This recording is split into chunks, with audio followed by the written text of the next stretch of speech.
Bonjour, mon vidéo aujourd'hui va parler de l'historique de mes projets de téléguidés. C'est en même temps un petit aperçu de l'évolution rapide de la technologie qui a rapport aux drones et aux systèmes télépilotés. J'ai découvert le hobby en 2007. Mon but c'était de soulever une caméra GoPro pour faire des vidéos à partir du ciel. Mon premier hélicoptère, j'ai acheté un T-Rex 450. Je me suis familiarisé avec la construction de cet appareil-là, mais c'était pas assez gros pour soulever une GoPro, une Hero 2, qui était assez lourde pour l'époque. Mon deuxième hélicoptère, c'est plus gros, mais similaire, c'est un 550, un T-Rex 550. Celui-là était suffisamment puissant pour soulever la GoPro sans aucun problème. Le problème avec les hélicoptères, c'est qu'il y a beaucoup de vibrations. Les images, ils ont ce qu'on appelle le jello, il y a beaucoup de mouvements. Peu importe l'antivibration qu'on essaye d'apporter au système, ça ne fonctionne pas idéalement. L'autre problème aussi, c'est que c'est des machines extrêmement dangereuses. Il faut strictement être loin de tout le monde. Un hélicoptère téléguidé, c'est vraiment quelque chose de dangereux. Alors, on est dans des endroits isolés, alors ça limite ce qu'on peut filmer avec ces appareils-là. Le 550, c'était en 2009. Un an après, en 2010, je fais l'achat de mon premier drone. C'est un DJI F450. La compagnie DJI faisait un kit à assembler soi-même. Dommage qu'ils n'en font plus, c'était vraiment génial. On apprend à construire notre propre modèle, faire les soudures, on apprend le fonctionnement mécanique de la machine. J'avais pris l'option avec le contrôleur le plus dispendieux, à l'époque le Wukong.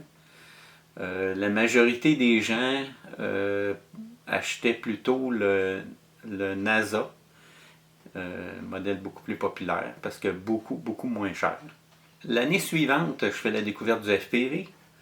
Alors, j'installe sur mon F450 un système de vidéotransmetteur 1.3 GHz.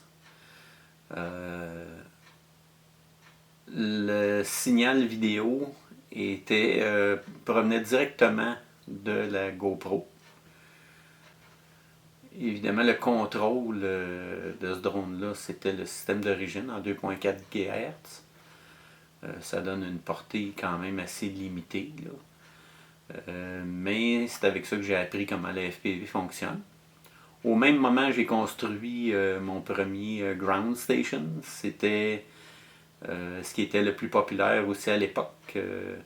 On avait des systèmes très volumineux avec des trépieds, des antennes.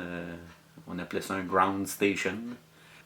En 2012, j'achète mes premières lunettes FPV. C'était des Fat Shark Dominator.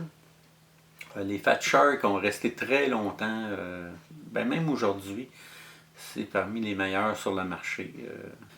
En 2012 aussi, j'ai acheté un mini drone, le Helimax S1Q.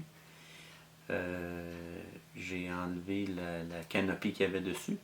Puis j'ai posé une petite caméra avec un vidéotransmetteur très compact. Ça fonctionnait plus ou moins. La caméra, étant donné qu'elle était très petite, l'image n'était pas extraordinaire, mais disons que ça fonctionnait quand même. Ce petit appareil-là, évidemment, je l'ai conçu 4 ans avant la mode des Tiny Whoop. Alors, c'était une curiosité parmi les amateurs de FPV là, de voir une petite machine comme ça. En 2013, j'assemble un drone avec des hélices de 3 pouces.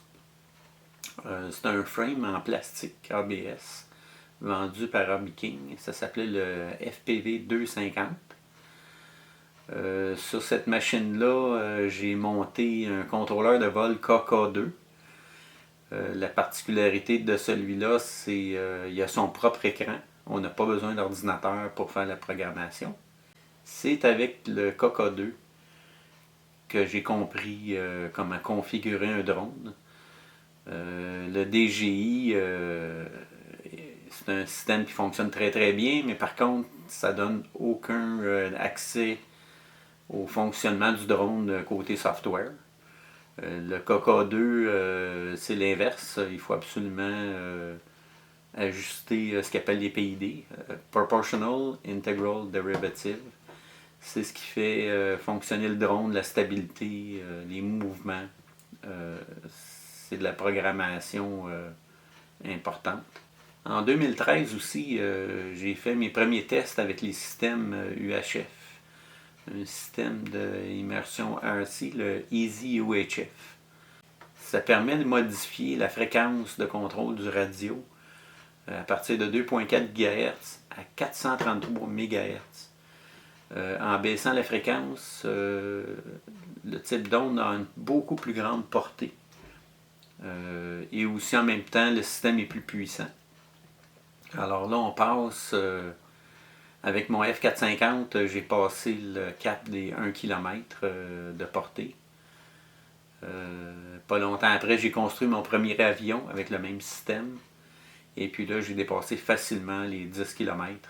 J'assemble mon premier avion FPV, le Bixler, équipé du système Easy UHF, contrôleur de vol FY41AP de Feutech.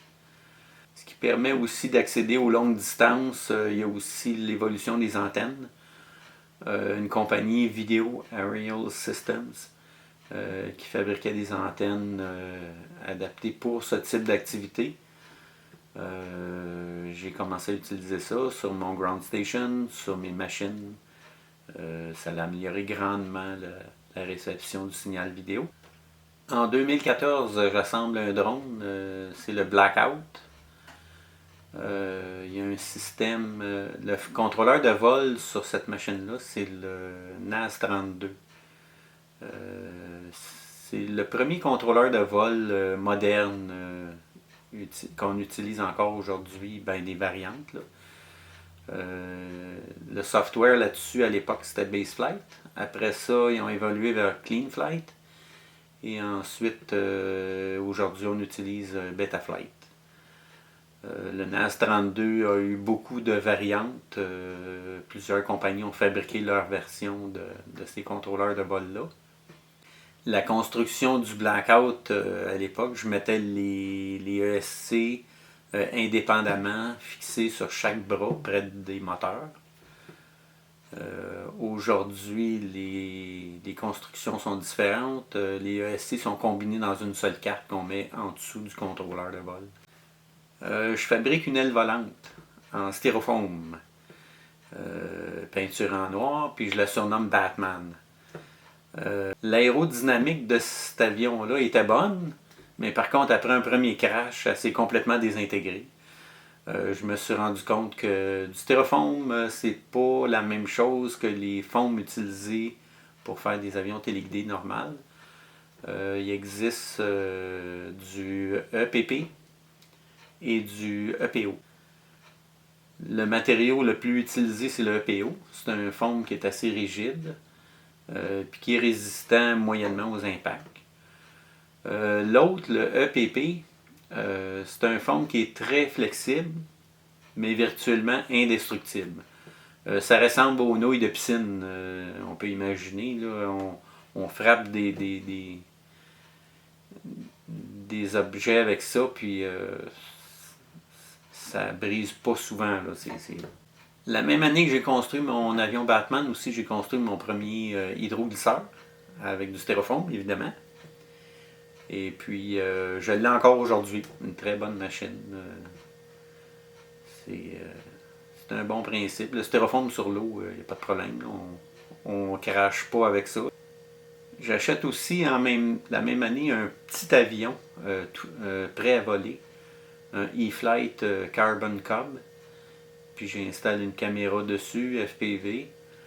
Mais je m'aperçois vite que un petit avion en FPV, quand il y a de la turbulence dans le ciel, c'est pas agréable à voler. C'est trop petit.